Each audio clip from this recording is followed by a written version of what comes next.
everyone, and welcome to episode 415 of Milwaukee's Tailgate Brewers podcast, part of the MKE Tailgate Network. I'm James, joined this week by Paul and Ryan, and just a little bit of a spoiler alert. This is going to be all about Freddy Peralta and the trade to the New York Mets.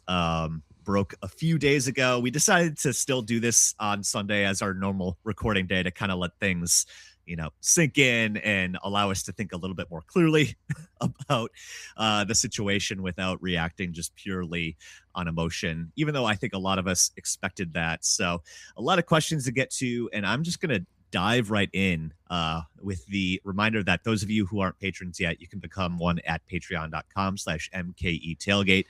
That's how you can guarantee you get your questions answered both here and on Reporting as Eligible, Paul's Packers podcast. That only takes $2 a month to get that perk. $5 gets you that question asking authority, plus the additional exclusive content, including the minor league extra with Ryan and Spencer, as well as Reporting as Eligible mini pods as the NFL playoffs continue on through championship weekend here as we record this. So, we've been waiting all winter, basically, for something to happen with the Brewers, anything at all. And I think we all kind of knew the potential Freddy Peralta trade was probably the biggest thing that could or would happen in the offseason. We finally saw it come to pass in the last week. And, over the weeks, as we thought about potential trade partners for Freddy Peralta, the Mets always kind of seemed like a fit because they had enough top prospects to kind of make that worthwhile for the Brewers.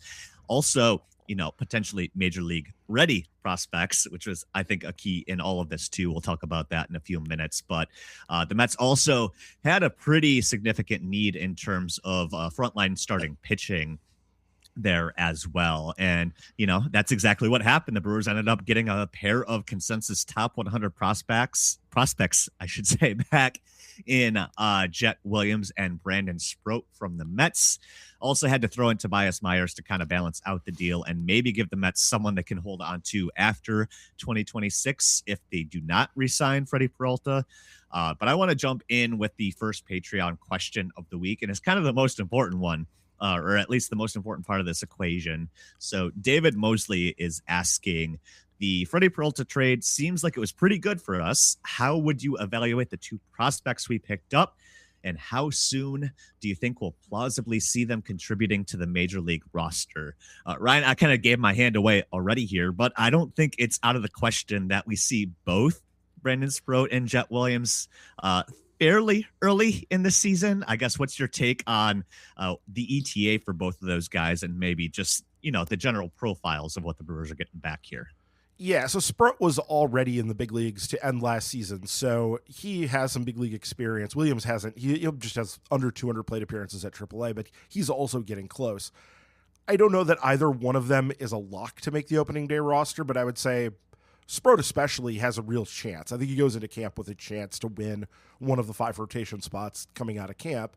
And Williams, I think, is probably more of a guy that will come along a little bit later in the season, but I think we will see him in 2026. I don't think there's much of a question about that. It sort of becomes a question of where and what the need is and exactly what you want to do as far as that goes. But yeah, overall, these are two guys who are basically top 100 consensus prospects.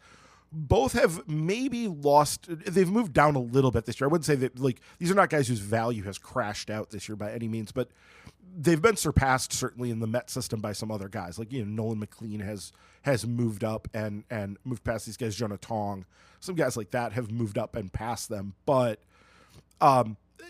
they're both still pretty well thought of prospects. And we could start with Williams here because Williams is very interesting in that on the surface, he seems very Brewersy, right?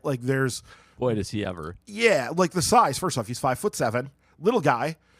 And he's also an extremely patient hitter. I was looking at some of the numbers on that, and his O-swing percentage was 22.9% at AAA this year. Big league average O-swing is 31.5. He's also not swinging much. Vogelbackian. Yeah. Yeah, but he's also not swinging much in the zone. League is 68.3 for in-zone swings, and his in-zone swing is 61.2. So he's borderline passive, which is, to your point, James, Vogelbackian to the extreme, right? But he's also not like that's kind of where the similarities end. I guess he's not. Caleb Durbin does a little bit of this where he looks to lean back, elevate, and celebrate a little bit and pull the ball down the line. Williams is a much more extreme example of that. That's really what Williams wants to do. Williams hit 17 home runs last year, and he doesn't get huge exit velocities. He's not a big exit velocity monster, but he is just looking to drive baseballs hard down the line, and that is a big part of what he's trying to do. So he's very patient, and then when he does swing, he is looking to do as much damage as he can sort of wring out of that frame, right? Like, so he is, in that way, he's very different than, say, Bryce Turang before last year, especially, though Turang is trending more in that direction. But definitely very different than like Sal Frelick, an approach like that. That's not at all what he is. The big question for him is going to be defense, and where does he fit on the field? He came up as a shortstop and was pretty bad there early on. He's gotten better there, but I still think his long-term home is not shortstop. Now, could he be the guy if Joey Ortiz turns out to be bad this year with the bat? Could he come in? Potentially. I think that is a potential thing. I don't think that's what they want to do because Jet Williams definitely does not play Brewers shortstop defense. So I think his future is probably more second base, and he's started to really work in center field. And I think that might actually be the real thing because he is a very fast player. His sprint speeds are very good. Cribbing from Spencer and Jack a little bit. If you haven't listened to theirs, you should go listen to their podcast right after this, of course. And they talked about the fact that he would be, like one of the fastest players on the Brewers right now. So he legitimately is an extremely fast player. So center field seems like it could be a long-term home for him. But for right now, I think he's more of a utility player. He's fun. I wish he was a little more dissimilar from Durbin than he is. And he's definitely faster. He does get caught stealing about as much so far, which is not ideal. But it's nice. So normally I'd be like, this is one too many of the same thing. But he is nice Ortiz insurance, and the versatility is good. The Brewers love guys who can, play at any position that happens to open up. And, over the course of a major league season, some position randomly opens up with some frequency. So I agree with you. It probably won't start the season with the big club, but something will happen that allows him to get there at some point. Yeah, and I think he is pretty clearly the best prospect that they've traded for in a very long time. I mean, yeah, I think probably. Yeah. Yeah, like I think you're talking like Lewis Brinson maybe. Like he is the best prospect they've probably traded for since then. So I think he's clearly better than Ortiz was when they traded for him. And he would have been the leader in the clubhouse for, since that point, what they traded for. So, and honestly, the next guy here, Brandon Sproat, he's not far away from being the best. He might be the second best prospect they've traded for in this group, ahead of Ortiz as well. We'll see. Ranking wise, I don't think you would be able to say that, but in terms of what he actually is, he's an extremely interesting pitcher. So he was the Mets' number one pitching prospect coming into this year. Big guy, 6'3", 215. A little bit older. He's already 25 years old. So there's some this is not a young guy that we're dealing with here by any means. But in the same way we talked about Jet Williams being Brewersy in some notable ways, Sproat is as well. He throws a lot of different pitches. Throws a kitchen sink, yeah, yep, for sure. Very much so. High velo on the fastball too. High velo on the fastball, but maybe not the greatest shape on that force. Not the greatest shape, and it sounds like he doesn't maintain that velocity very long throughout the game. It sounds like it tapers off quite a bit once he starts to labor a little bit. Yeah, and just to shamelessly crib from Jack here, from Jack Stern over on the Brew Fanatic podcast, there seems to be some possibility here that they could tighten up his slider into a true cutter and give him the three fastball thing, which that's Brewers to the core, right? Like they would love to do that. Yep. So that was something Jack kind of saw. Jack's pretty enthused about Sproat here, and I think there's a lot to recommend him here in terms of what they could do. He sees the potential for tinkering with pitch mix, and I could see that too. That like there's definitely some reasons to potentially change the pitch mix here. Looking at the movement profile, I think Jack said we could see them shelving the changeup or trying to change the changeup because it comes out basically very much like the sinker. So that could be a thing that happens as well. But I think Sproat is a guy who he's definitely in the mix to start this year in the Brewers rotation. We'll see how that ends up shaking out, but I think he's definitely in that mix and just generally a pretty good pitching prospect to add to the team here. And I think we were talking about this in the group chat a little bit. Kelly McDaniel said that he had the Mets as the number one farm system in baseball and the Brewers at 6.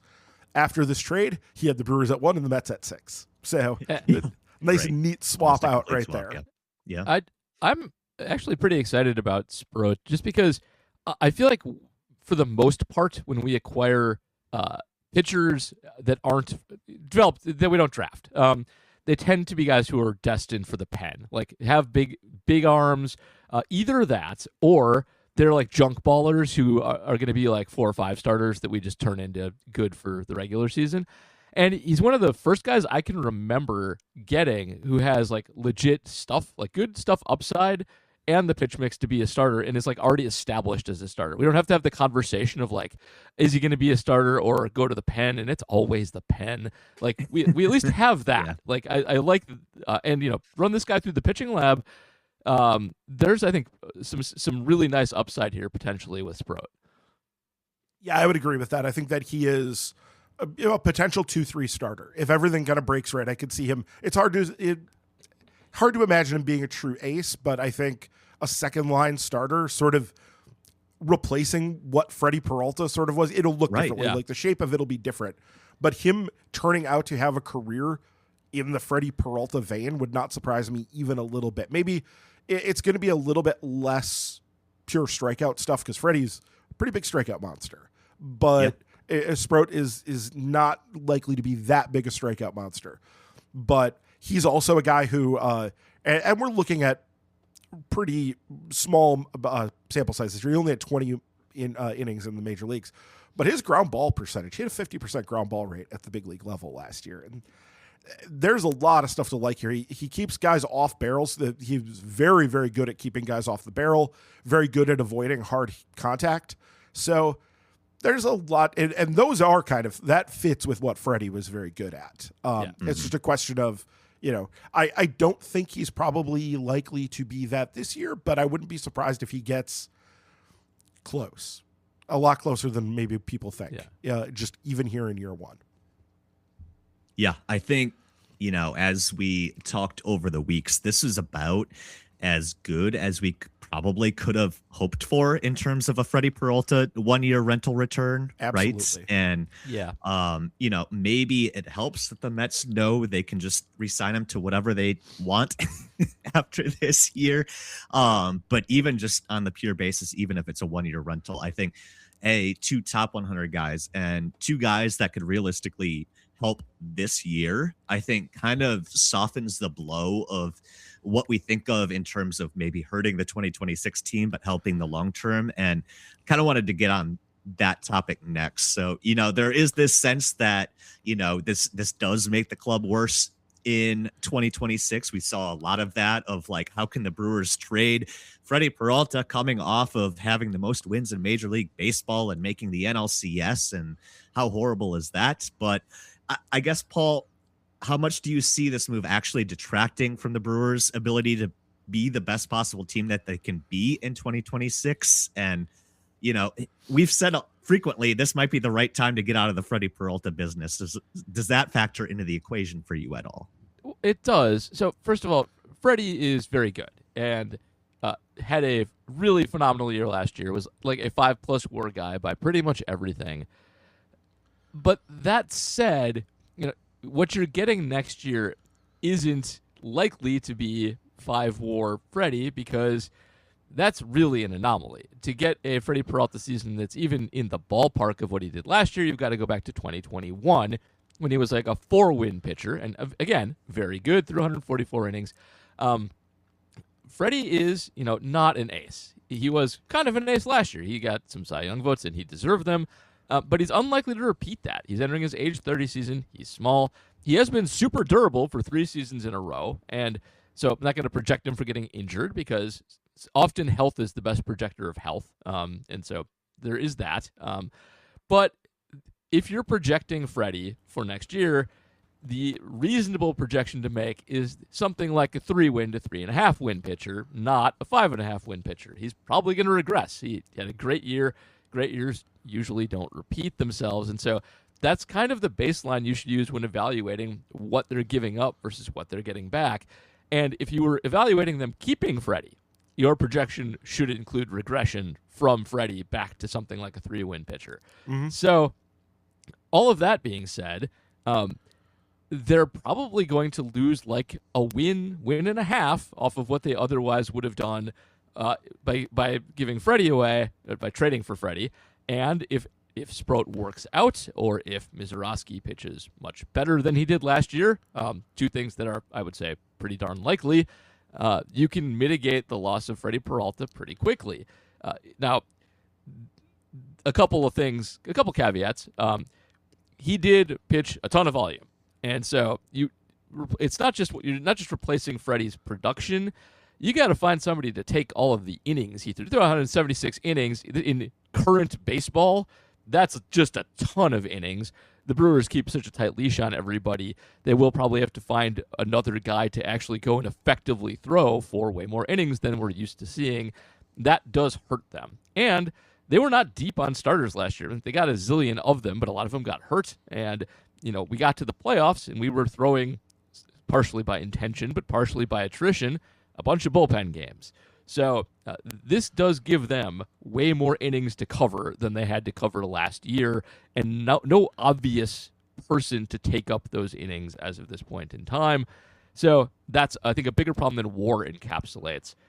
The last thing, Freddie was good in his first playoff start, but he was kind of garbage in the other 2. Not great. Got kind of beat around. So, if we're looking at playoff Freddie, maybe I'm okay with that one too. So it's not as big a gap as people probably think. They were going to have the problem of having to replace 5.5 WAR Freddie no matter what. And now they just have it with different people instead of with the same guy. And, you got control guys back. Joe Sheehan, who I think of as kind of a cranky old man at this point, was sort of the lone Brewer defender out there amongst a lot of people. Which is wild if you know Joe. It is. Yeah. So I get wanting to keep your stars. I do. I like. You know what? I was just about to say I like watching Freddie pitch. That's not even really true because he labors on Gallardo levels. Yeah. He's very Giovanni in that way. And so I like having him on the team, but this got framed as being small market Brewers being cheap. And that's not what this is. I mean, it kind of is in that they were not going to resign him to a giant free agent contract after next year. Next year, he's super cheap. He only costs $8 million. They would be happy to have $8 million of Freddie in a vacuum. But this was selling high on a guy who had a ton of value, especially for a team like the Mets or the Dodgers or somebody like that, to get back, truly valuable prospects, not fringe guys, not anything like. Mm-hmm. This is a high value deal for a high value return. This is not like cheaping out on an established star that you were going to have to pay like $30 million a year next year. Not that at all. And so I don't think this is a good framing for the Brewers are cheap. I just don't. This is a Brewers are savvy, not cheap deal. The Brewers make Brewers are cheap deals. This is not one of those deals. And I think Sheehan was fundamentally right about that. There's a lot of reasons to sell high on Freddie. He's not a perfect pitcher, and this is a good return for 1 year of a good but not great guy. Yeah, we got lots of stuff about that coming up because, the discourse around this is, that's silly. I didn't realize that Joe had said that. I missed that, so I need to go check that out and read that. Anyways, the thing about Freddie is that, yes, there's a raw bulk innings that need to be covered here, but I'm actually not that worried about covering those innings because I think they have the depth, and I also believe they're going to go out and add. We'll talk about that more in a bit, but I think they're going to go out and add some veteran starting pitching depth here. I think that's part of this equation, so I would be shocked if they didn't do that. Don't know exactly how deep into those waters they're going to go, but we'll see. But frankly, the thing about Freddie is, to your point about him not being a guy who like goes super deep into games and all that. Yeah, I went and looked this up, and there were 70 pitchers last year. I was surprised it was that many who pitched 150 or more innings. Okay. And James and I were talking just before you jumped on, Paul, about where Freddie ranks in that in terms of innings per start. You want to take a guess out of 70 pitchers where Freddie ranks in terms of innings per start? Part of this is the Brewers' fault, but I'm going to go I'll go 69 because it's funny. Oh no, it's higher than that, but yeah, is it okay? Yeah, it's all no, right. it's 45th. He's 45th in terms of innings per start. That's not too bad. Still bottom half. Though. It's still bottom half, but it's not too bad. But I think that it makes the point that Freddie is not a guy who's out there. The reason he pitched so many innings is he never missed starts, right? Like he just was out there making every single start. It wasn't that he was going deep into games. And I think that makes him more replaceable. I talked about this earlier in the offseason. Like I think that makes him more replaceable than a lot of people realize, because you're not trying to like replace a horse here. You're not trying to get a guy who's out there giving you 6+ every time out, and is really is helping give the bullpen rest on a regular basis that way. That's not what Freddie does. It's pretty rare actually when he does do that, just because those pitch counts get so high. And that was honestly, he wasn't getting yanked. I mean, maybe early in the season a little bit, but mostly Freddie was getting yanked after 5 innings, but it was like 102 pitches, right? Like, he couldn't really have gone that much more. Maybe early in the season they did yank him a little bit early at times, but that's pretty standard. I think teams just generally do that now to protect guys' arms early in the season. They want to ease them into the year. So yeah, I'm honestly not that worried about replacing that Freddie from that aspect, because I don't think that the innings pitched part of it, they have guys who can throw innings. They have a lot. I mean, we're going to go over that, but there are so many guys here who can throw innings, and I believe they're going to add to that even more. So that doesn't really concern me. I think that, getting back to the question overall, I do think it maybe makes it slightly harder in 2026, but I wouldn't be even a little bit surprised. Look at the way the calculus ended up working out last year.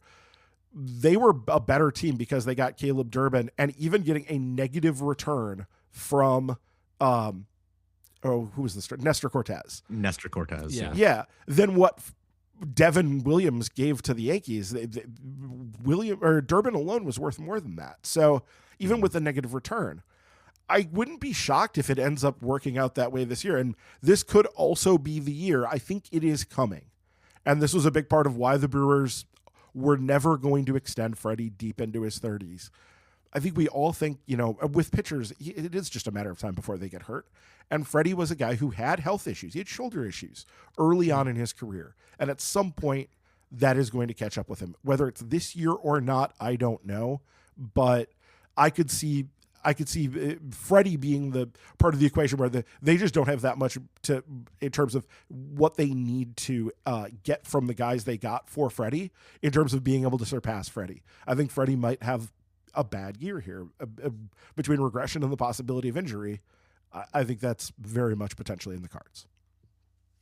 I mean, he's also, the type of pitcher where he's fastball Freddie, right? But he's leading more and more on the off-speed stuff as he's maybe lost a tick or two. He can't afford to lose very many more ticks on the fastball, and he's kind of a slight frame guy, right? He's under 6 feet tall. He's never been huge, powerful guy, and you have those extra durability worries with guys like that too. I don't know if he's going to blow up in New York or not, but as we've said for a while now, like just getting out of the Freddy Peralta business at the end of this contract either way probably was the most prudent and smart way for the Brewers to go. I do want to talk about this briefly because he was also in the trade. Tobias Myers had to go back to the Mets to complete this deal. So I guess, Paul, how big of a loss is giving up 5 years of control on Tobias Myers as well in this deal? I know, he's one of those depth guys, but for whatever reason, Murph kind of just fell out of favor with him, or he fell out of Murph's favor. So I guess, does that impact the 2026 calculus at all? Or are you bummed that the Brewers kind of punted on him when they did? I really like Tobias Myers, and I will always appreciate the season he had 2 seasons ago. And I will always think Murphy overreacted in some way to not pitching him. But I also think it's an undeniable fact that Tobias Myers' stuff took a step back last year versus what it had been the year before. His fastball just wasn't working as well at putting guys away when he did have the opportunity to throw it. It actually picked up in velocity a little bit, but wasn't as effective. And there's just some stuff that I think I figured out about him because he was a valuable pitcher, but when you get by on sort of guile, you are open to getting figured out a little bit by guys doing film study and location study, and I think that's happened with Tobias a little bit. Maybe a change of scenery will do him a little bit of good, but it's still a loss because this is another guy who could fill innings for you. Tobias is stretched out. He can be a starter. He can be effective in certain circumstances, and it's not nothing that he's gone. If they weren't going to use him anyway, whatever, you can have him be a throw-in. But I think there's probably a world out there where a different team's pitching instruction can get quite a lot out of him. So since we weren't going to play him anyway, whatever, who cares that he's gone? But it's not nothing. Tobias is probably a starter on a lot of teams. So it's kind of unfortunate that we had to throw him in, but whatever. Yeah, it's kind of a weird situation, too, because he's going to a team that actually does now have quite a few other pitchers. He doesn't have a clear path to the rotation with the Mets he does not. either. Yeah. No. Yeah, so this is like he's probably their 7th or 8th pitcher. He's just going to yet another organization where he's like their 7th or 8th starter. And so it's not really a clear path for him at all. It's unfortunate that he fell out of favor with Murph. And it was so weird all last year. Just one more time, we need to talk about the fact that Murph kept saying, I really need to remember that this guy's good and that he can give us something. Right. Yeah. And then you wouldn't see him for 10 days, and then he'd be on the midnight plane back to Nashville. Like, it was so weird. It was so weird. It was so bizarre how he got handled. And I do understand early on there were legitimate points of contention, legitimate bones to pick with his performance. Yep. But I think he straightened most of that out as the season went on. And so it's one of those strange things that it's part of the deal of having Pat Murphy as your manager. Is there's going to be some things where you just go, I don't understand what's going on with that. He's a weird guy. Yeah. I was trying to look at trends a little bit, but from 2024 to 25, his Ks per 9 crashed from 8.3 to 6.8. At the same time, his walks went up from 2.3 to 2.7. I do think he got things straightened out a little bit towards the end of the year, but it's kind of hard to tell. He only threw 50 innings last year. But like anytime you have that start to come back to earth a little bit, it's always a dangerous spot to be in. And I think that's what did him in. Yeah. He's filler for the most part. I should say he's filler. He's useful depth, but I don't think he would have been, he wouldn't have even been the second or the third guy the Brewers would have called on in the event of injury or underperformance. Exactly. Yeah. Yeah. I mean, you're talking about the 4th or 5th guy probably that would have been called on. Yeah, they're dealing from a strength there, so fine to lose him. Stinks to use 5 years of control on a potentially useful pitcher, but the Brewers have those in spades right now. And it just continues his weird career transactions log of just jumping between like smart sabermetric pitching development teams from one another, dating back to him being like the centerpiece of the Junior Caminero to the Tampa Bay trade. And could the guards use a guy like that right now? But yeah. All right. Next Patreon question this week comes from Enrico Palazzo, asking about the financials of the situation, because that's been part of the capital T, capital D, the discourse this week. So Enrico's question here, while we can absolutely justify the Freddy trade as an astute baseball move, are we done pretending there isn't a budgetary component to this? Woody was not expected to take the qualifying offer as he did, and the loss of the Main Street TV revenue definitely hurts. While $8 million is not a lot in baseball terms, all businesses run on budgets, and this allows their roster flexibility that they enjoy so much during the year to add the hurt or going to be hurt relievers at the deadline. So the Brewers do like to allow some budget room for trade deadline acquisitions, Paul, as they've said. I guess how much should we factor the money into this? I feel like, I said immediately after, this isn't about the $8 million he was owed this year. It's the $28 million he's going to get the year after that. And I know you kind of touched on that, but how much exactly is the budget part of the calculus here? Well, I think that's 100%. Like the $8 million does not matter to them. If baseball worked differently and they were just paying Freddy Peralta $8 million, they would happily do that because they get a huge surplus value from paying Freddy Peralta $8 million. Like they're not saving. Like the Brewers are a lot of things. They can be cheap. Their manager's weird and blackballs guys randomly for no reason.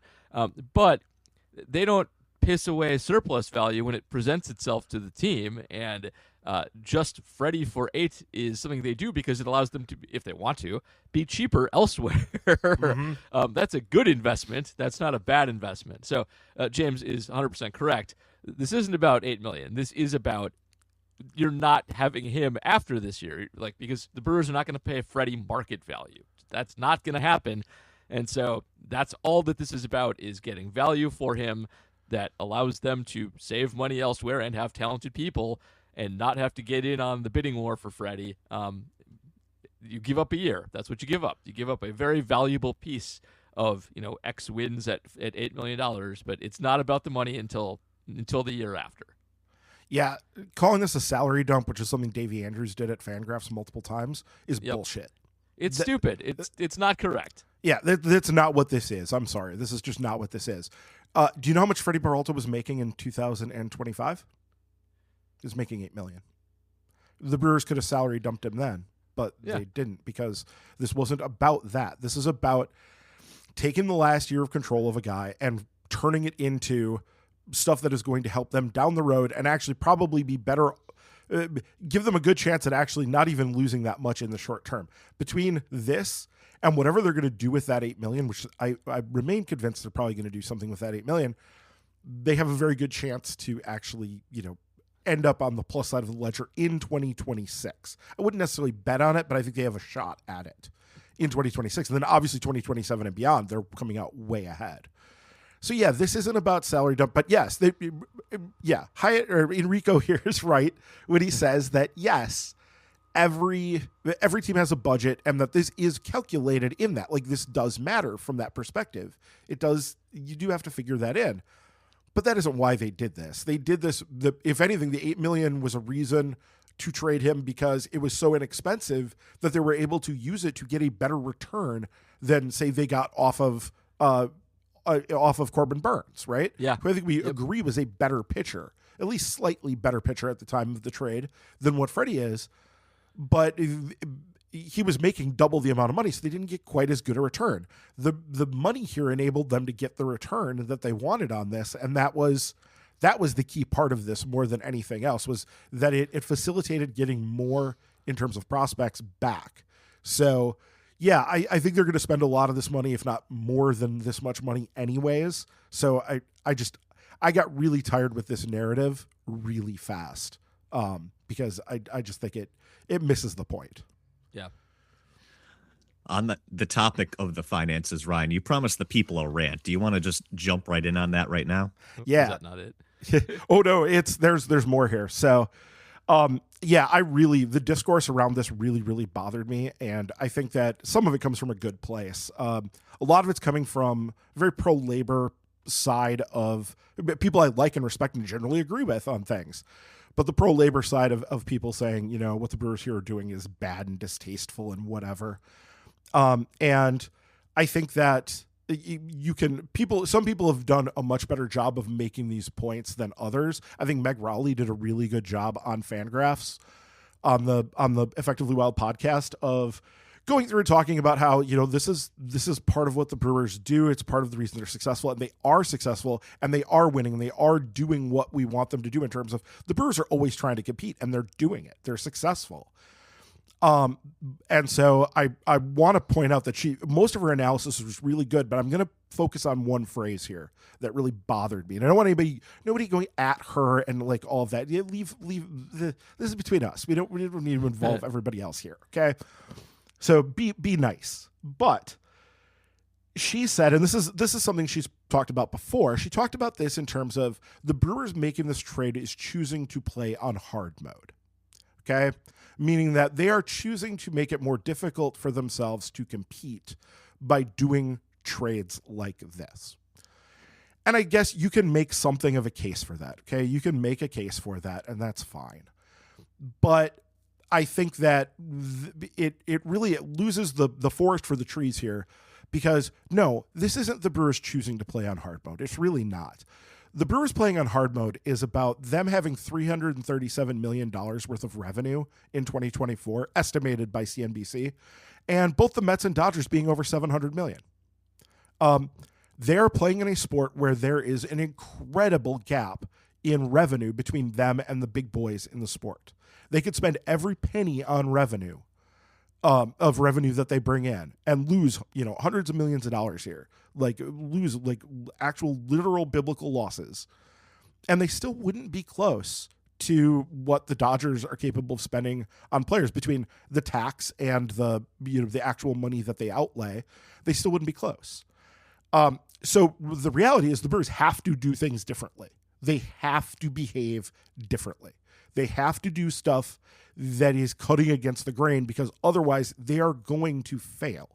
There's no question. They can't run their business like the Dodgers or the Yankees or one of these teams. They just cannot. Could they spend more money? Sure, they could spend more money. They could up their payroll from, I guess it's around 120 right now. They could up it to 130 or 140, and maybe that helps them a smidge here or a smidge there. But we're talking about little small differences in payroll compared to the big gap that actually exists between them and the large market teams. That's hard mode, guys. That's what hard mode is. Hard mode is having that basic setup. Now, baseball fortunately has the setup where small market teams can compete. They can compete on a level with these big market teams because of what Paul and I talk about all the time on here, the 6+1 thing, the fact that you get this, the secret salary cap, or what did you call it last week, Paul? The secret reserve clause. The secret reserve clause, yeah. And the fact that the Brewers basically just get to say, hey, we're not going to pay for the decline years of these good players. We're going to let them go to a big market. They could play for the decline years, and we'll just take the good years. Thank you very much. And then we'll be happily move along.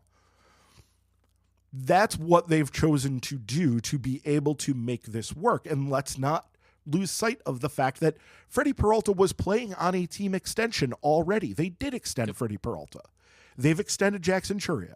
They've extended Christian Yelich. They've extended Aaron Ashby. And that's just this current group of guys that they have in here. They have a bunch of other guys as well in the past that they have, in the Mark Attanasio era, they have routinely basically wrung out all of the good years out of most of the guys they have produced. Your Prince Fielders, Corbin Burns, Josh Hader's aside, right?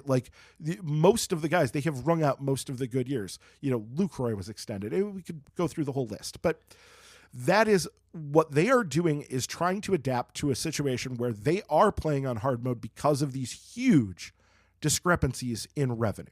So they have to do things differently, and this is part of that. And it really, really irritates me. Not so much Meg, because she was so careful about it, was good about it, but a lot of people have not been nearly as careful as what she was with this in making the point.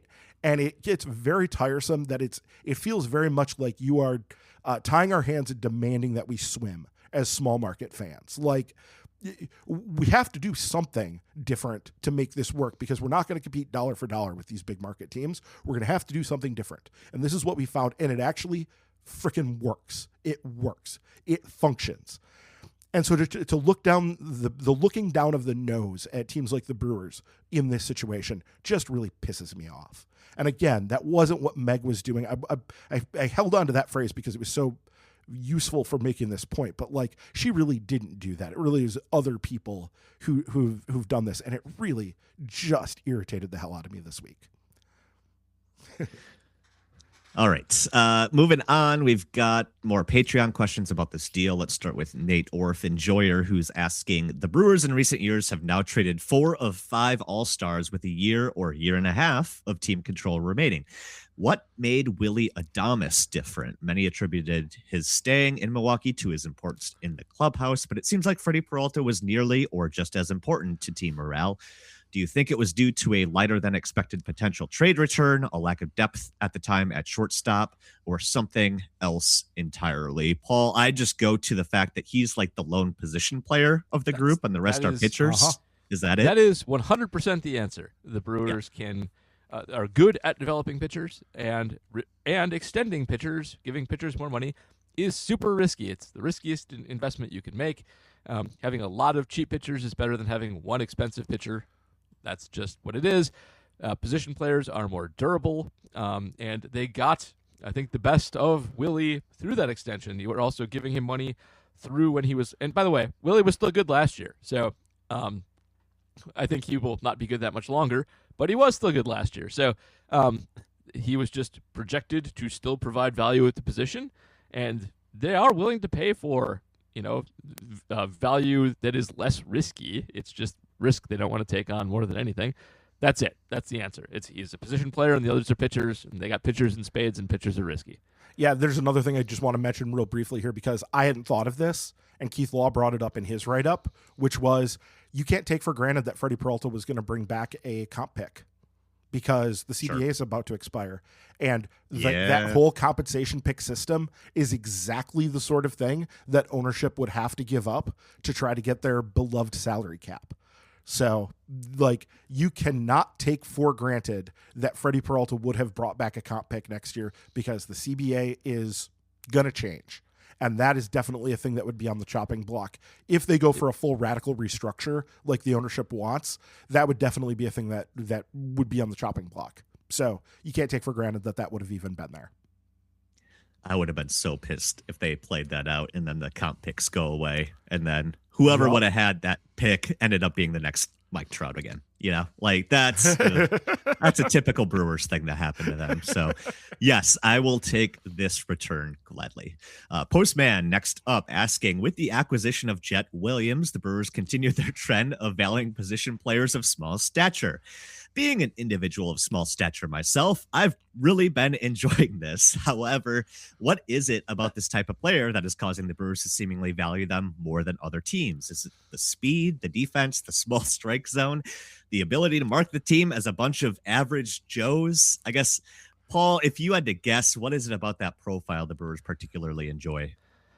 So this isn't going to make a ton of sense because we tend to get these guys through the development system, and you can draft whoever you want. You don't save money by drafting short people necessarily, but bonus pools notwithstanding. But I'm guessing they have got a spreadsheet somewhere that looks for sort of underrated talent out there, and that short people hit on that at some point. That's, I think, how it probably all started. And height's a big advantage in a lot of sports. It's obviously very big in basketball, helps in football. But other than just being able to sort of generate more power through a longer swing, it shouldn't help you that much in baseball. And there's lots of ways to generate power. So I doubt height matters as much as is commonly understood. Pitching is different for position players. And I don't know about you guys, but I know a ton of short guys who are super quick and fast and annoying to play sports against. And maybe somebody got that into their heads as well, that might be a good profile to look for. So it's probably also that they do value defense so highly, and they do value speed so highly. It is harder to play defense when you're tall.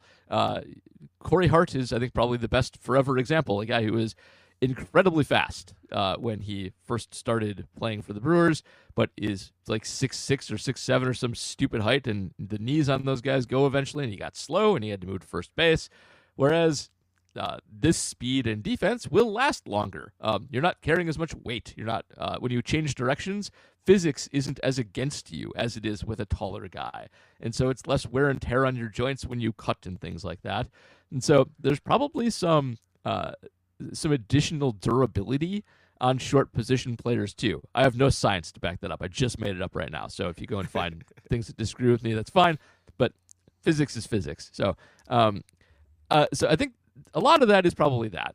I'm guessing they have a profile that's worked for them, and it has worked for them. They've got a lot of short guys who are good at this point, and maybe the league will adjust. It tends to. But I think that's really it. The things they value, short people have, and height doesn't really help you have more of. Yeah, I think two things. I agree with all of that, and a couple points kind of to go with that. I think that, one, there's some Moneyball 1.0 thing going on here where it's just like look for the things that other teams are overlooking and underrating and go for that. And the other teams I think are underrating smaller players, and they're knocking players down for it. And the Brewers are saying, yeah, we'll work with it. It's fine. The other thing I think goes hand in hand with what do the Brewers care about more than anything when it comes to hitters? It's good strike zone decisions, and bat to ball, right? They want bat to ball. That's the thing they want. And I think when you're a smaller guy and have a smaller strike zone, bat to ball gets a little bit easier. And so I think that those guys tend to be a little bit better in that way. Now, does that necessarily fit perfectly with Jet? No, because Jet isn't quite like some of these other small guys that the Brewers have on their team. That's a little bit different. But in general, I think there's also some of that at play here, that like being able to control the strike zone is a little bit easier when your strike zone's a little bit smaller. So, yeah, all those things. I'm looking forward to Paul's analytics on platform tennis players that he plays against and all that. Yeah. The best guys I played against all year, I don't know how I could possibly ever beat them. But one guy was like 6'4", 6'5", and you couldn't hit over. And the other guy was what I just described. Hit every shot in. 5'6", speedy as hell. Yeah. Speedy as hell. Very good player, super agile, quick hands. And the two of them together, just impossible. So, it's just impossible. It's Andre Agassi versus Pete Sampras. Yeah. Oh yeah. Well, it's always doubles. So the short guy and the tall guy together are just, when they're skilled at all, just lethal. Okay, yeah, I can see that. Great tag team. Yeah. Okay. All right. Moving on, Bob Welsh asking about a guy we talked about last week, actually. Would a Brett Beatty, Brandon Sproat return for Freddie have been a better fit than Jet Williams and Sproat? Beatty is a left-handed third baseman, as Paul mentioned last week, would seem like a better immediate plug-in for the infield. Baseball trade values assigned a similar value to each combination. Would the Mets have said no? Your thoughts? I know, Paul, you were a big Beatty fan when we talked last week. Is that kind of the preferred return, or do you kind of understand why they went for Jet? Oh, I get why they went for Jet. I would rather have Brett Beatty in a vacuum again, but you get a lot less control with him. He's already been up a good chunk. I don't know what the exact difference is, because there's some partial seasons in here, and I hate adding up partial seasons of baseball to figure out what you got. But the left-handedness is very, very helpful. He still has good versatility. There's some pop there too. But less control, and the one reason that you do prefer, I think, Jet to Brett, that's fun, is I don't think Brett can play shortstop, and the place where you are immediately likely to have an opening on the infield is in Ortiz's spot if he just can't get it together. So that is helpful for just being able to get your guy onto the field in a reliable fashion if that's what happens to go wrong. Yeah, I think I would play this as Beatty probably would be a better fit for their needs at this very moment than what Williams is, but I think Williams is more versatile and potentially more helpful for them down the road. So I would have been okay with either in this conception of the trade along with Sproat. Maybe if it was Beatty, though, I would have wanted a little something, a little sweetener on the back end, a little lottery ticket or some such. But yeah, it relatively interchangeable. But yeah, I'm fine with Jet. Beatty would have been fine too. Speaking of lottery tickets, Devin Bearwolf asking, so most of what I heard about the return the Brewers got has been positive. I wonder if the Brewers would have been better off if they got Sproat as the main piece and maybe 3 or 4 lottery type prospects of the same value as Jet Williams. Freddy Peralta, Ryan, famously one of those so-called lottery ticket guys. Would you have been more in favor of that trade, or is that too risky for your taste? No, I mean, it would have been fine if that would have been what they liked. If those 3 to 4 lottery type prospects were guys they actually really liked and rated, then I would have been fine with that. Though we would have sat here and gone, wow, that's really, it's a lot is really depending on Sproat here. The rest of it is just kind of a mishmash. Yep. Our analysis of it wouldn't have been as favorable probably of it, even though if anybody's going to look on it favorably, I would have, but it's still, it probably would have been a little bit more negative in the short term, but it might have played off. I think I said earlier on in this offseason that this might be the time to take a little bit of a chance on younger guys and on more upside. And I don't think that's what they did here. They got good players, but they got guys who are kind of real close to major league ready and more known commodities on the prospect side of things than this is about as known quantity as you can get on the prospect side of things compared to, a lottery ticket. So it would have been fine if the Brewers would have gotten the right guys, but you would have had to have waited for a while to find that out. And in the meantime, everybody would have, there would have been more nattering than there was. Yeah. Yeah, I mean, compare what the Brewers got for Freddy Peralta to what the Nationals settled for in sending Mackenzie Gore to Texas, right? It was Texas' first-round pick last year and a bunch of guys. And, I mean, that seems to be the Nats' MO is quantity over quality. But, yeah, a bunch of guys. There was some upside in that group of four, all Latin American players, that group of four. But Gavin Feen was also somebody who Spencer really liked. Remember, that was really Spencer's guy, was somebody that he really liked. So that is kind of the basically the archetype for that trade, though, right? You get the one guy you really like, and then you get, a bunch of sort of grab bag after that. So yeah. We've got Wave Bye-Bye to Freddie asking a notable ramification that I can see of this Freddie trade is that with Williams, Monasterio stock takes another hit on the depth chart. Unless it's super early in the season and you're still managing service time manipulation, I can't see a justification for why Monasterio might be a better fit on the roster than giving Williams or Cooper Pratt a shot. Is that a fair conclusion? If so, I wonder if we quietly see Monasterio move for cash considerations at some point since he's been such a good clubhouse guy. I think, at least in the near term, Paul, I've heard, Kurt and JR and others mention that maybe it's Monasterio's roster spot that Jet Williams would be coming for. Is that something you look at, or would you rather see Jet kind of get everyday playing time in AAA to start the year? I'd probably rather see him get AAA, but I mean, that's just backup work anyway. Well, that's what you get full-time playing time for. It's fine to have Monasterio start the season as just the depth piece. You won't even need people that much. The front half of the baseball season, it has tons of off days. Like, you can work stuff in like a ton. My guess is Monasterio will be around for that reason for the start of the season. However, like, he is like the quad A guy on the team, and as soon as there's somebody younger or better, that's who's going to jump up. And Monasterio, like, by the way, also a guy who had a sneaky good season at the end of last season. Like, their season didn't need saving, but he won them a couple games with his bat that they otherwise lose for sure. But like, he's not that good a defensive player. His bat is illusory. It's not going to stick around forever. He's the guy. He's a guy you hope gets hot for 2 weeks, which is what he did. You can't count on that forever, and he is the obvious out as soon as there's someone to replace him, be it Pratt or be it Jet. So yeah, he's probably not long for the team, and it's kind of amazing he's lasted as long as he has, but they're probably not in a hurry to move on from him. I'm guessing he'll stick around for a bit. Yeah, he's also a guy that Murph is comfortable not playing for long stretches of time, but still keeping on the roster. And I think there's something to that because Murph doesn't like playing his backup so much. So no, he does not. But they still need somebody to do that. So, like, would you rather have Jet Williams sit there and do nothing, or would you rather have Andrew Monasterio sit there and do nothing? I think the answer for me is clearly I'd rather have Monasterio sit there and do nothing and let Williams play. The only way I want to see him up here is, or Pratt for that matter, is if there is a clear role for them to play, if not every day, at least 4 or 5 times a week. I don't want to see them come up and just sit. I want them to come up and play.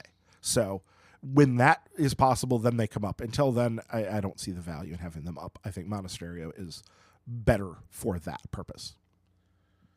Last few questions this week before we wrap things up, and I know some of us are up on a time crunch here. So Lucre Suitcase asking, with the trade shaking things up, who do you see as locks, fighting for a spot, and depth filler for the rotation this year? Paul, any thoughts on how maybe the bottom half of the rotation shakes out? Because I feel like the top's pretty well set.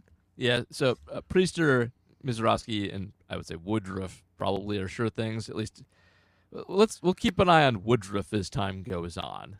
Because if anybody's going to explode into badness, it's probably going to be him. So worth keeping an eye on. And then, his stuff is he was good last year, but the underlying numbers on Woodruff not great, and injuries seem to come for him all the time. So sure, there's not great there. But you still have Chad Patrick, DL Hall maybe, and then Robert Gasser is back, right? Like back, right? And Logan Henderson should be ready too. So I would guess those. So I like those two a lot, which is not saying anything earth-shattering for real. If anybody's going to jump up over the next few years into like the top half of the rotation, it's probably those two, and Gasser in particular. So I could see them leaning on some veteran depth at 4 and 5 and 6 for a while to start the year, but those two are going to figure hugely into it, and I think maybe sooner than people think. So I think that's your base group is Priester and Woodruff and Miz, and then Henderson and Gasser. Those are the guys I like, but I think that they'll probably end up with a couple other just inning eater guys, possibly one who's not even on the team yet, to kind of round things out to start things off. Because with their young guys, they don't like to push them that hard on a game-to-game basis, and so you'll need somebody to soak up some innings to make that all work. Yeah, I could see Patrick being a guy, we've talked about this, pushing him to the bullpen because he maybe does have like shutdown reliever stuff that you could use for, you know, he was really good. He was good in the bullpen, yeah. Yeah, he could really potentially do that and be a shutdown lead inning reliever. So maybe that's the direction they go with that, but I probably still a starter. But yeah, Sproat, Henderson, Gasser. Don't forget Coleman Crow as a guy that is probably going to see big league innings this year at some point. So he's another guy. And yeah, the Hall, we've talked about, none of us, I think, are in favor of really having Ashby be a starter, but I mean, we have to take that as a possibility. Him and Hall as possibilities, we'll see, but I think it's more towards the bullpen.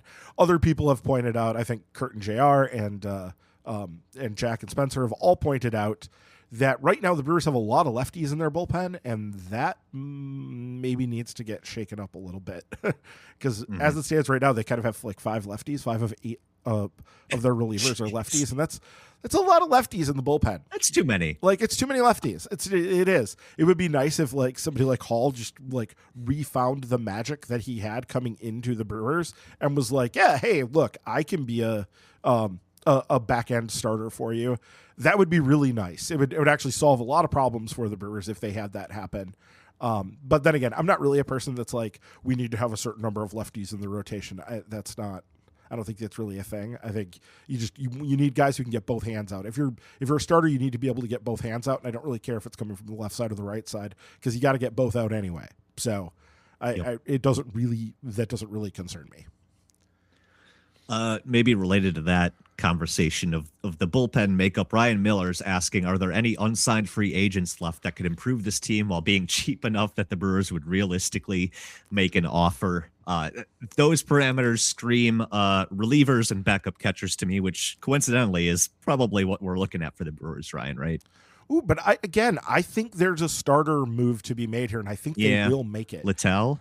Zach Littell? Well, Littell's, very much. Littell is my guy, and I'm very on the record as saying I would like Littell. Jordan Montgomery is a guy that the Brewers had in over this offseason, and he could potentially be. So this is interesting. I don't think he's going to be ready to start the year, so he could be a stash, which could really be useful for the Brewers. Minor league contract guy, yeah. Well, where you stash him and say, okay, we need to. Yeah, you put a date on it, and you're like, by July or by June 1st or whatever, he has the option to opt out or whatever, or the Brewers need to put him. You have some sort of activation clause. The Brewers need to get him on their major league roster by that time. I think something like that is coming. I think they're going to bring in a veteran, because I think Murphy really liked and appreciated, and I really liked and appreciated him having a guy like Jose Quintana in the rotation where he could say, we're just going to kind of let you out there. Like, you're going to give us like 5 or 6 innings here, bud. And come hell or high water, you're giving us 5 or 6 innings. And that's what we really need right now. I think there is value to having that guy, and you don't need to necessarily pay them a lot. They just need to be capable of doing a job. And I think, Jordan Montgomery interests me a lot in that way. But Littell's like the super version of that, because he's actually healthy right now, and I think could step in and potentially do that right away. So, yeah, but there's lots of guys. There are so many just veteran starting pitchers just hanging out there right now. I mean, Jose Quintana is still out there. Still there. Aaron Savale. I know nobody wants to, Aaron Savale out there. He could, I think. Oh boy. Yeah, I think he's still out there. But there's just a bunch of guys that are still out there who could potentially be guys in the rotation for the team and give them a little bit of veteran presence, right? Yeah. Yeah, like you said, at least for Murph's sake, a guy once a week where he doesn't have to think as much and he can just kind of kick back for 5 innings at the minimum and let him go. Yeah, that'd be helpful. Other than that, like we've talked about, the backup catcher situation is kind of bleak. So maybe you're diving through minor league free agents for guys who have the certain characteristics that you're looking at to just even to fill a spot in AAA, because I think all of us here are on board with, Caro likely getting enough time, at least at the major league level, if they give Contreras days off to make that worthwhile. But yeah, you're looking at another guy that you need to basically sit at AAA in case disaster strikes. And just, yeah, I look at the bullpen too, and a lot of good pieces, a lot of good guys there, but I kind of feel like Murph would like somebody to take the Nick Mears mantle of who he can run out, 20 times in the first month or first couple of months. You need your Nick Mears sacrificial lamb to start the year before you kind of figure out who he trusts in the second half of the year too. So There will be moves. I fully anticipate, if or when the Brewers sign like Zach Littell to a 1-year, $10 million deal to try to make people's brains explode, trying to circulate the logic of, wait, but they salary dumped Freddy Peralta and they just signed somebody for, that kind of thing. Fully anticipate that as well. But plenty of time. That's not a small part of the equation for me, James. I'm very much hoping for that, because I would like to be able to go, yeah, like I was joking that, Jordan Montgomery on a 1-year, $8 million deal. Bring that to me. Inject that right into my veins, because that would be the wonderful. Oh, so I guess they weren't really salary dumping Freddy Peralta. This is where Ryan keeps receipts, and I keep trying to encourage him for the betterment of his mental health to let things go. And this is what our group chat's like. All right.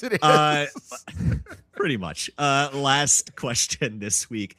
Obviously, Paul had to take off to deal with his kids. So, Aaron, our last question of the week. Maybe we'll ask Paul this next week. Who are the best shape of his life candidates this year? Sal was the obvious one last year. Does he take the crown a second time? Maybe Garrett Mitchell or a pitcher? This is a good time to get those bets in, because we're 2 or 3 weeks away from players starting to report to Arizona anyway. So we have no inside information on who may not have been enjoying their mom's cooking over the winter to add on 20 pounds of muscle. So I guess, Ryan, just taking a look, who are your picks, or who would you like to see, just kind of show up to camp a different version of themselves? I don't know necessarily a different version of themselves, but I think we're going to hear a lot of Brandon Woodruff is feeling better than he has in 3 years sort of talk, right? Like, maybe this is not quite the best shape of his life, but like the best health of his life sort of thing. I think we're going to get a lot of that when camp opens, that like Brandon Woodruff is locked and loaded and ready to go and to be the guy that he was pre-injury again. I think we're going to get a lot of that talk. Garrett Mitchell's a hard one, Aaron, because like, Garrett Mitchell's already ripped. Like, how much can he really do? Like, that dude was being in shape and athletic is not his problem. Right. He's just prone, and you can't do much about that. Yeah. Yeah. I mean, if anything, maybe it's like you know what I'd like to hear from the Garrett Mitchell of it all would be like, dude got really into Pilates this winter. Like, right. That seems just did stretching and yoga all year. Yep. Yeah. Like he comes in and he's like, Garrett Mitchell showing up with a yoga mat under his arm to camp would be that would be the welcome sight of all of this, right? Yeah. I don't know it. Like, I feel like Caleb Durbin and even like Jet Williams, who's new, those guys are already like they're already little fire hydrants, right? Like, take a look at a picture shaped like a bulldog with like strong shoulders and tiny, but yeah, they're square already, Yeah. So I don't know that there's like necessarily anything to go for in that direction. Joey Ortiz, that dude didn't have an ounce of fat on him, but maybe he's. But I don't know, that's not his problem. The problem was not like with Sal. The problem was he's not hitting the ball hard enough. He needs to hit the ball harder, so he comes in like beefed up and like ready to hit the ball harder, which he did. Right. That's not really Joey Ortiz's problem. Joey Ortiz's problem is he needs to, stop laying off pitches down the deck and swinging at pitches at his eyes, right? Like that's what he needs to do. So it's a different sort of calculus there. I don't know, maybe in the vein of Christian Yelich, his back feels really good and all of that. Like we'll probably get some of that, but that's more. Yeah, it's not best shape of its life. That's more best health of his life type talk. Right. So exactly.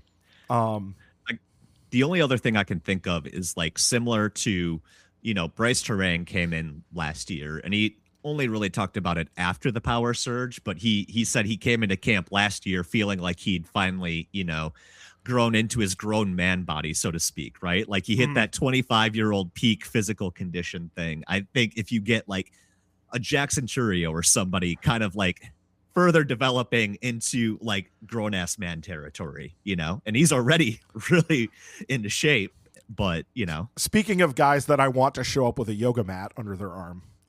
Yes. Yeah. Exactly. Jackson. Yeah. Jackson could use that. Yeah. Just nothing but hamstring stretches and calf stretches too. Let's add calf stretches after what Young's gone through the last couple of months. Let's do that. Just lots of stretching, everybody. That's the new market inefficiency. Yeah. Stretching. Pilates. That is the new market inefficiency. Yes. There we go. I feel like that's an OTP storyline where like the guy goes to the guru and suddenly is more patient and zen in his inner self. Yeah. Okay. I always find those, but then sometimes they give you one where it's like, he seems to have gotten his head completely like messed up by the guru. Yep. And there's been, it backfires. Yeah. Those are always fun too. Yeah. Those are ones where you're like, I see those and I'm like, I think I might need to trade this guy high right now. Exactly. So we'll see what happens in the next couple of weeks as guys start reporting.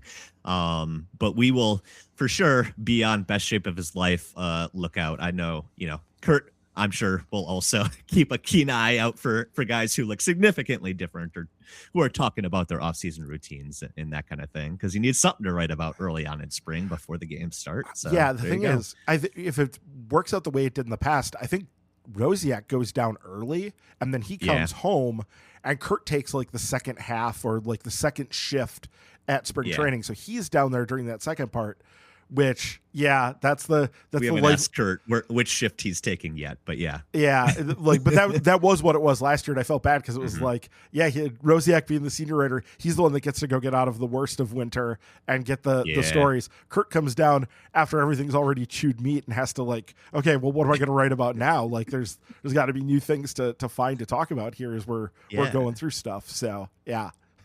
He doesn't even get to take the cell phone videos of guys throwing bullpens, and getting the pop of the gloves. That's the PFP. That's the first on the spring. Yeah. And the PFP. Oh, exactly. We're so close to PFP, James. It's just right around the corner. We get that video of PFP, and spring has sprung when the PFP videos start showing up in your inbox. We're so close, guys. It's less than 2 months to opening day. I'm keeping that in my mind too. So that'll do it for questions this week. Thanks everybody for sending those in. Reminder, patreon.com/MKE tailgate. $2 a month is all it takes there to get your questions answered every single week on this program. Also want to give a shout out to new patrons or folks upgrading. Looks like we've got a new member this week to give thanks to. Ryan, who we got? We have TJZ. Thank you, TJ. That's ZEE. TJZEE. Nice. Thank you for joining, and we very much appreciate it, and hope you look forward to the season here with us, because it should be a fun one. This is gonna be our 10th season of this podcast, James. Seriously? Well, Steve always from start to finish. Well, no. Yeah. So we started in like July of 2017 was when we started. So this summer this was the 10th season that we will have covered them. The 2026 season will be the 10th season. Steve always rolled over the seasons when spring training started.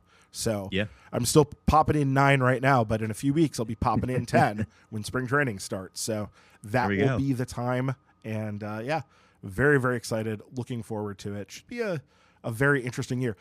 Cubs fans are really feeling it again, James.